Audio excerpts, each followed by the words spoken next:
আমরা ঢাকা বিশ্ববিদ্যালয় সহ ঢাকার আশেপাশের অলিগলিতে তন্ন তন্ন করে তাদেরকে কিন্তু খুঁজেছি, কিন্তু তাদের টিকিটও কোথাও কিন্তু আমরা দেখতে পাইনি। এবং আমরা বলবো যে অতীতে যেভাবে ন্যাক্কারজনক হামলা হয়েছে, যেভাবে তারা আমাদের মহাখালী সহ বিভিন্ন জায়গায় তারা যেভাবে ভয় রাজত্ব কায়েম করছে, তারা যেভাবে ককটেল এবং বোমার বিস্ফোরণের মাধ্যমে জনমনে আতঙ্ক তৈরি করছে, এখান থেকে কিন্তু আজকে কিন্তু এটা একটা শতভাগ পরিষ্কার তারা একটি সন্ত্রাসী সংগঠন, নিষিদ্ধ ঘোষিত সংগঠন এবং মানবতা বিরোধী অপরাধে যারা জড়িত অভিযুক্ত তাদের আজকে বিভিন্ন ধরনের অপতৎপরতা আমরা ঢাকা সহ বিভিন্ন জায়গায় দেখতে পাচ্ছি। রাতের আধারে তারা চোরাগুপ্তা মিছিল করছে। সেই উপলক্ষে জাতীয়তাবাদী ছাত্রদল সকাল থেকে মাঠে রয়েছে। আমরা ঢাকা বিশ্ববিদ্যালয় সহ ঢাকার আশেপাশের অলিগলিতে তন্ন তন্ন করে তাদেরকে কিন্তু খুঁজেছি, কিন্তু তাদের টিকিটও কোথাও কিন্তু আমরা দেখতে পাইনি। তারা কিন্তু রাতের আধারে কিংবা কাক ডাকা ভোরে তারা যে চোরাগুপ্তা কিংবা বিক্ষিপ্ত যে মিছিলের মাধ্যমে দেশকে অস্থিতিশীল করার চেষ্টা করছিল, তার বিরুদ্ধে জাতীয়তাবাদী ছাত্রদল জাগ্রত রয়েছে এবং সোচ্চার রয়েছে। এবং আজকে বলতে চাই, তাদের বাংলাদেশের 1 ইঞ্চি মাটিতেও তাদেরকে বরদাস্ত করা হবে না, তাদেরকে 1 ইঞ্চি মাটিতেও তাদেরকে শান্তিতে থাকতে দেওয়া হবে না। নন ইনভার্টার এসির দামে ঘরে আনুন বিদ্যুৎ সাশ্রয়ী ইনভার্টার এসি। এখন 1.5 ton my one inverter AC মাত্র 48,900 টাকা পাওয়া যাচ্ছে মিনিস্টার শোরুমে। জাতীয়তাবাদী ছাত্রদল জুলাই আন্দোলনের পরবর্তীতে যেই জাতীয় ঐক্য এবং যে চেতনায় আমরা যেভাবে এগিয়ে যাচ্ছি, সেই চেতনার সম্বন্ধে আমরা শতভাগ ওয়াকিবহাল।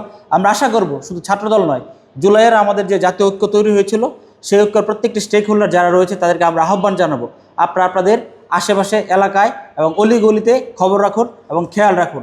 তাদেরকে দেখা মাত্রই বিন্দুমাত্র ছাড় না দিয়ে তাদেরকে সোচ্চার জবাব দিন এবং তাদেরকে নিকটস্থ আইন শৃঙ্খলা রক্ষাকারী বাহিনীর কাছে আপনারা তাদেরকে সোপর্দ করুন। দেখুন, আমাদের দল আমরা বহুদলীয় রাজনীতিতে বিশ্বাস করি এবং আমরা আইনের শাসনে বিশ্বাস করি। যেহেতু এই দলটি ইতিমধ্যে আইন দ্বারা নিষিদ্ধ ঘোষিত হয়েছে, এই জন্য এখানে সবচেয়ে বেশি ভূমিকা রাখবে আইন শৃঙ্খলা রক্ষাকারী বাহিনী। আর আমরা যেহেতু সুনাগরিক এবং সুনেতৃত্বের জন্য এবং বাংলাদেশের আপামর জনসাধারণের জন্য এবং স্বাধীনতা সার্বভৌমত্বের জন্য এবং গণতন্ত্রের জন্য এবং আইনের শাসনের জন্য যেহেতু আমরা রাজনীতি করি, আমরা কিন্তু আইনের শাসনের প্রতি দায়বদ্ধ। সেই জন্য আমাদের সারা বাংলাদেশের তৃণমূলে যারা নেতাকর্মী রয়েছে তাদেরকে আমরা আহ্বান জানাবো, আপনারা আপনাদের আশেপাশে নজর রাখুন এবং তাদেরকে দেখা মাত্র নিকটস্থ আইন শৃঙ্খলা রক্ষাকারী বাহিনীর কাছে সোপর্দ করুন।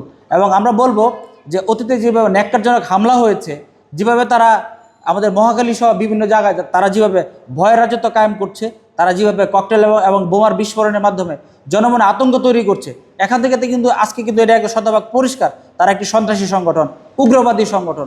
তাদেরকে বরদাস্ত করার মিনিমাম কোনো সুযোগ নেই, তাদেরকে বাংলাদেশে শান্তিতে রাখতে পারার কোনো সুযোগ নেই। সেজন্য আমি আবারও এদেশের আপামর জনসাধারণকে আহ্বান জানাবো, দেখা মাত্রই, জানা মাত্রই, শোনা মাত্রই আপনারা আইন শৃঙ্খলা রক্ষাকারী বাহিনীকে সহযোগিতা করুন এবং আপনাদের পাশে রয়েছে জাতীয়তাবাদী ছাত্রদল সহ বিএনপি, আমাদেরকে আপনারা সহযোগিতা করুন।